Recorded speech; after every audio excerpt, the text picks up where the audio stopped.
হয়, প্ৰথমতে মই সকলোকে ইংৰাজী নৱবৰ্ষৰ শুভেচ্ছা জনাইছোঁ। দেখিছে এই আমাৰ গোটেই গৰু গাড়ী ম'হৰ গাড়ীৰে পিকনিক খাব যাম এতিয়া। এইটো এই নিয়ম নীতিটো আমাৰ বহুত আগৰ পৰাই আছিলে। আমাৰ পূৰ্বপুৰুষসকলে এনেকৈ আয়োজন কৰিছিল আৰু আমাৰ পিছৰ আমি উত্তৰসূৰী হিচাপে আমাৰ পিছৰ প্ৰজন্মই তেনেকৈ ৰাখি গৈছোঁ। আমি পাঠশালা গাঁৱৰ পৰা কৰিছোঁ এইটো। যিহেতু আমি গাঁও বুলি কওঁ, পাঠশালা হ'ল এতিয়া এখন চহৰ। আমি ৩ নম্বৰ ৱাৰ্ডত আছোঁ, কিন্তু তথাপিও গাঁও বুলি কওঁ। গাঁৱৰ যিটো সংস্কৃতি আমি এতিয়া বজাই ৰাখিছোঁ।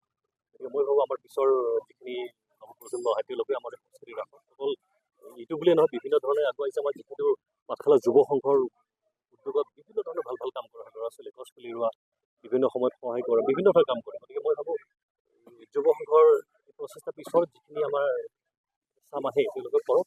লগতে এতিয়া সময়টো পিকনিকৰ সময়। পিকনিকৰ বিভিন্ন জেগাত মানুহে পিকনিক খাব, কিন্তু অকণমান সাৱধান হ'ব লাগিব। যথেষ্টখিনি কুঁৱলী পৰিছে। সেইটো সময়ত প্ৰায়ে কওঁ সকলোৱে গাড়ী চলাব, ড্ৰিংক এণ্ড ড্ৰাইভ নকৰিব, ভালকৈ চলাব। সকলোৱে ফূৰ্তি কৰক, এনজয় কৰক, কিন্তু চাই মেলি কৰক, সেইটো কামনা কৰক। বিশেষকৈ আমাৰ বিহু হওক বা যিখিনি আমাৰ পৰম্পৰাগত নৃত্য আছে, পৰম্পৰাগত সংস্কৃতি আছে, সেইখিনি বজাই ৰাখিব লাগিব আৰু বজাই এনেকৈ ৰাখিব লাগিব যে আমি নিজৰ মাটিৰ গোন্ধৰ লগত জড়িত হৈ থকা যিখিনি বস্তু আছে সেইখিনি বস্তু আমি এৰিব নালাগে। মই ভাবোঁ এইটো এটা ভাল প্ৰচেষ্টা।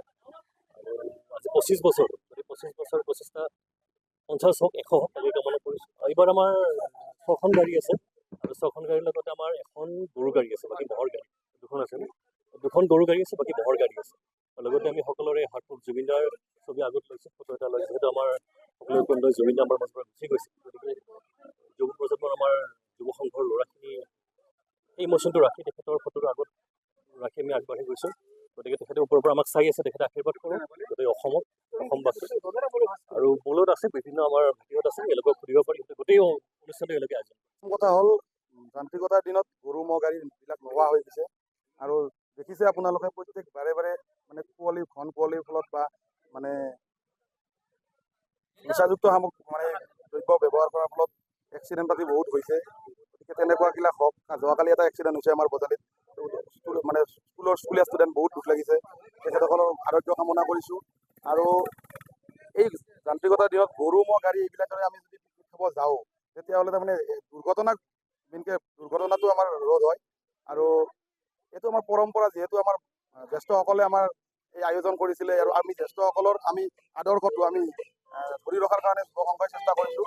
আৰু অনাগত দিনতো যুৱ প্ৰজন্মই যাতে এইটো ধৰি মানে যুৱ প্ৰজন্মক বাট দেখুওৱাৰ কাৰণে আমি সেইটো অব্যাহত ৰাখিম। ব্যঞ্জনটো গোটেইখিনি আছে।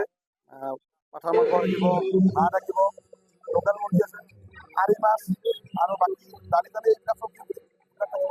আপোনালোককো নিমন্ত্ৰণ দিছোঁ। সকলো অসমবাসী ৰাইজে আহক, আপোনালোকে আহক, আমাক সহযোগিতা কৰক। এইখিনি